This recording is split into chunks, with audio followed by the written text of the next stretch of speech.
Welcome to H M classes के YouTube channel पे आप सभी का स्वागत है। आज हम इस वीडियो लेक्चर में देखने जा रहे हैं joint CSIR UGC net exam 2020 result analysis करने जा रहे हैं। जैसा कि आप सभी को अवगत होगा कि JRF की जो CSIR की रिज़ल्ट जो रिलीज़ की गई है वो अलग अलग पोर्शन में रिलीज़ की गई है, और इस पोर्शन में जो रिज़ल्ट रिलीज़ की गई है उसका क्या अर्थ निकलता है। उसके अलावा इंफॉर्मेशन अबाउट सर्टिफिकेट, आपका जो सर्टिफिकेट इशू किए जाने वाला है वो कब तक इशू किया जा सकता है, और डॉक्यूमेंट वेरिफिकेशन के लिए रिक्वायर्ड है या नहीं है, या पूरा प्रोसेस हम इस वीडियो में देखने जा रहे हैं। चलिए हम आगे बढ़े। हम आपको एक सूचना देना चाहते हैं, अगर आप नेट सेट PhD हैं या गवर्नमेंट जॉब की तलाश में हैं तो हम आपके लिए assistant professor jobs news update लेके आते हैं। गवर्नमेंट जॉब्स न्यूज़ अपडेट करवाते हैं, आपको हायर एजुकेशन से जुड़ी हुई हर एक न्यूज़ से आपको अपडेट करवाते हैं। आप हमारे चैनल पे नए हैं तो हमारे चैनल को सब्सक्राइब कीजिए, लाइक कीजिए, फ्रेंड्स और रिलेटिव के साथ शेयर कीजिए और बेल आइकन को प्रेस कर दीजिए फॉर ऑल नोटिफिकेशंस।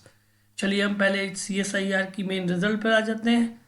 इस जैसे कि आप स्क्रीन पर देख पा रहे हैं, result of joint CSIR UGC net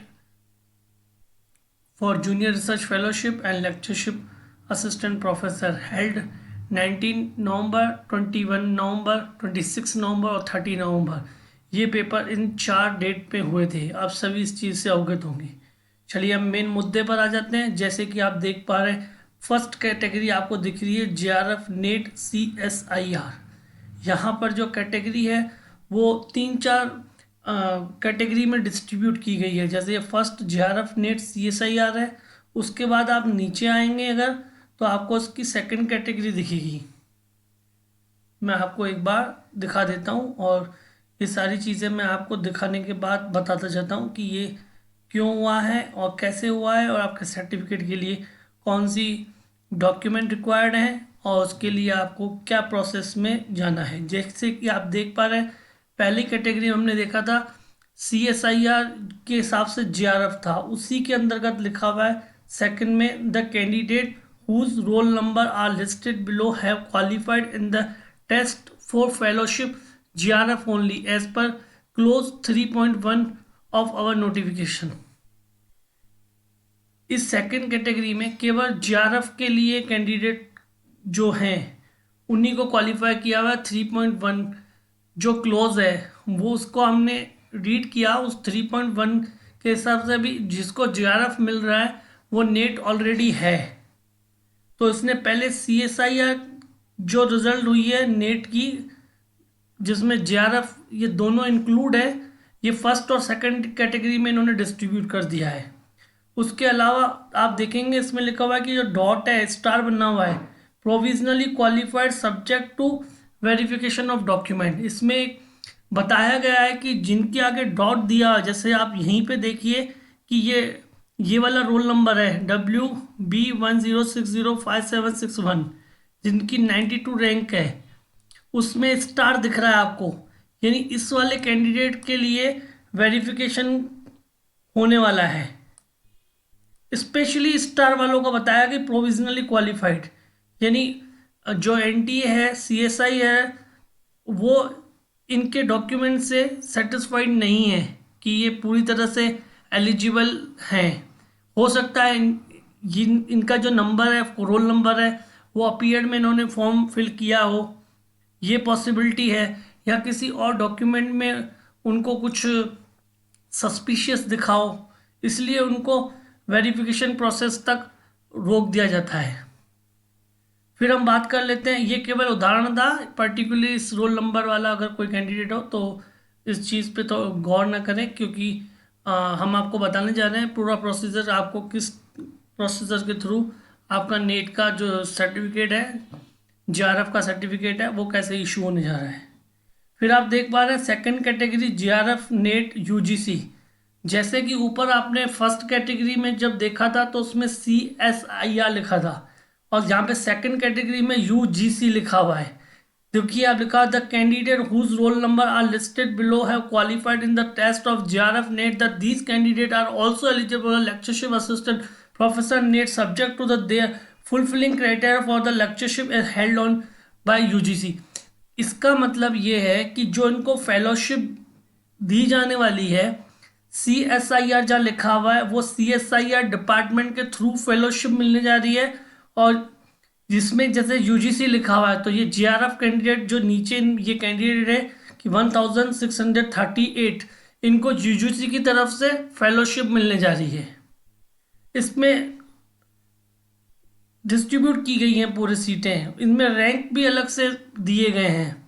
उसके बाद हम नीचे आ जाते हैं और इसमें थर्ड आपको और दिखेगा, इसमें एक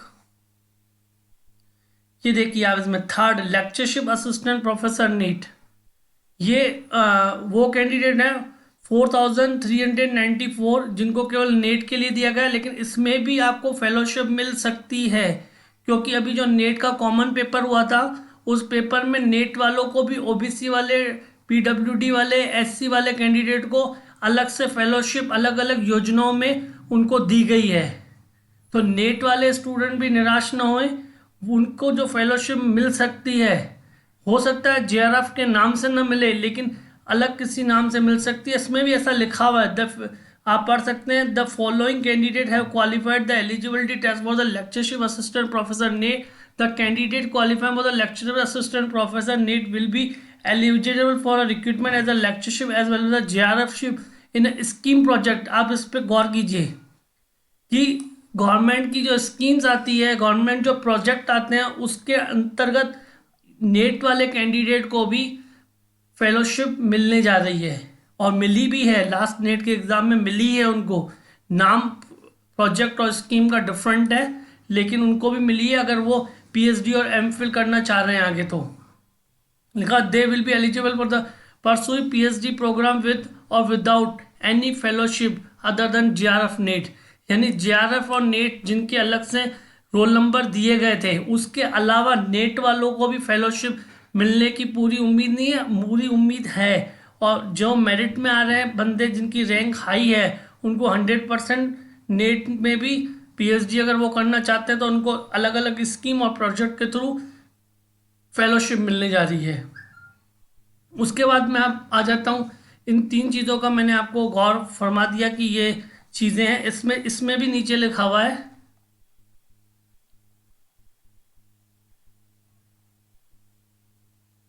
हम नीचे आ जाते हैं पूरा प्रोसेस में नीचे आ जाते हैं, फिर मैं आपको एक बात आप यहाँ देखिए, provisionally qualified subject to verification of document. यहाँ पे भी स्टार, जहाँ पे जिस रोल नंबर के आगे स्टार है, जैसे मैंने आप ऊपर आपको शो करवा दिया था कि इस वाले रोल नंबर पे स्टार दिख रहा है, यानी वो प्रोविजनली क्वालिफाइड है, उनके वेरिफिकेशन होगा पेपर्स का। अब मैं वेरिफिकेशन प्रोसेस की बात कर लेता हूँ। ये वेरिफिकेशन प्रोसेस वैसे तो लास्ट ईयर तक तो ऐसा होता था कि आपको सारे डॉक्यूमेंट्स जैसे कि 10th की मार्कशीट हो गई, एज के लिए अगर JRF कैंडिडेट हैं तो उसमें 10th की मार्कशीट के हिसाब से डेट चलती है। आपकी जो ग्रेजुएशन और MSc की जो मार्कशीट है और उसका जो डिग्री है, अगर डिग्री है उनके पास ओरिजिनल तो ठीक है, अदरवाइज यूनिवर्सिटी में जाके आपको प्रोविजनली डिग्री निकलवानी पड़ती है। फिर उनको बाय पोस्ट के द्वारा भेजना था और बाय पोस्ट से ही आपको वो आपका एलिजिबिलिटी सर्टिफिकेट सेंड कर देते। लेकिन अभी कोविड के चक्कर में ये पॉसिबल है कि आपको ऑनलाइन ऐसा कुछ लिंक प्रोवाइड करवा दिया जाए जिस पे आपको सारे डॉक्यूमेंट सबमिट करने हो और इस बार ऑनलाइन ही आपको सर्टिफिकेट इशू किया जा सकता है बजाय किसी पोस्ट के हैं इसमें। अदरवाइज लास्ट ईयर तक तो बाकायदा डॉक्यूमेंट वेरिफिकेशन जैसे ही हुआ था कि बाय पोस्ट से डॉक्यूमेंट उन्होंने मंगवाए थे और जिनके भी इसमें वेरिफिकेशन हुआ था और फिर उनको वेरीफाइड करके बाय पोस्ट ही उनको एलिजिबल सर्टिफिकेट साथ डॉक्यूमेंट मतलब रिटर्न कर दिए गए थे। लेकिन इस बार अकॉर्डिंग टू ये कोविड की जो सिचुएशन चल रही है उसमें मे भी पॉसिबल है कि आपको एक लिंक प्रोवाइड करवा दिया जाए और एक एप्लीकेशन आपके लिए जनरेट की जाए जहाँ पे आपको सारे डॉक्यूमेंट फिल करने हो और उसमें अटैच करने हो और आपका जो सर्टिफिकेट है वो सर्टिफिकेट से ही इशू कर दिया जाए। उसके बाद हम बात कर लेते हैं, जैसे कि इसमें लिखा हुआ है इंस्ट्रक्शन रिलेटिंग टू, इसमें लास्ट में साफ लिखा हुआ है कि जो एलिजिबल सर्टिफिकेट है to qualified candidate will be notified separately. आपको अलग से ही नोटिफाई कर दिया जाएगा जब इसमें ये प्रोसेस स्टार्ट हो जाएगा। और एक मैं आपको और बता दूं, वेरिफिकेशन का हो चुका है। आपकी जो पोस्ट की जो बायोफिकेशन की गई है इनकी, कि फर्स्ट कैटेगरी जो जिसको फेलोशिप यूजीसी देने जा रही है, और एक ऐसी फेलोशिप जिसको सीएसआईआर देने जा रही है, और एक आपका थर्ड जो नेट का था, जैसे मैंने आपको बताया कि फेलोशिप आपको अदर स्कीम के थ्रू दी जा सकती है, यानी नेट कैंडिडेट भी फेलोशिप के लिए एलिजिबल हो जाएंगे उसमें, जो रैंक उनकी जिनकी ज़्यादा है। और थर्ड आपका जो सर्टिफिकेट से रिलेटेड और ये प्रोसेस है, और जो आपका मेन जो सर्टिफिकेट है वो विद इन अ वीक या 10 से 15 डेज के अंदर ही आपको इसका प्रोसेस पूरा स्टार्ट हो सकता है। इससे रिलेटेड कोई भी प्रॉब्लम है तो आप कमेंट कर सकते हैं, जैसे ही हमें टाइम मिलेगा, और हम आपकी अगर कमेंट्स में सेम प्रॉब्लम होगी तो हम वीडियो के माध्यम से ही आपको इंटीमेट कर देंगे।